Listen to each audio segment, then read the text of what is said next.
Junior NTR war 2లో నటిస్తున్నారు. ఏడాదిగా Hyderabad to Mumbai ట్రిప్పులు వేస్తూనే ఉన్నారు. ఇంకొన్ని రోజుల్లో షూటింగ్ కూడా పూర్తి కానుంది.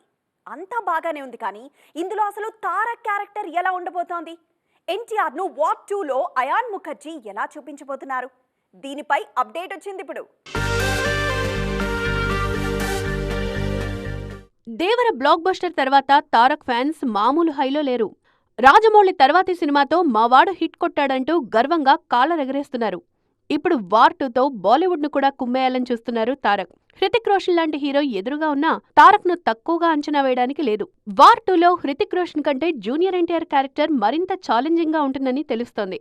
కబీర్ గా ఇప్పటికే వార్ ఫ్రాంచైజీలో హృతిక్ క్యారెక్టర్ పై ఓ క్లారిటీ ఉంది. కానీ తారక్ పాత్ర చాలా మంది రైతులు కీరా దోసకాయ సాగు చేస్తూ ఎకరంలో 20 లక్షలు సంపాదిస్తున్నారు సంవత్సరానికి.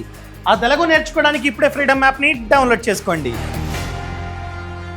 పై క్లారిటీ లేదు. ఇందులో junior NTR character negative shade లో ఉండబోతుందని తెలుస్తోంది. గతంలో జైల్ అవకుశలో తారక్ ఈ తరహా పాత్ర చేశారు.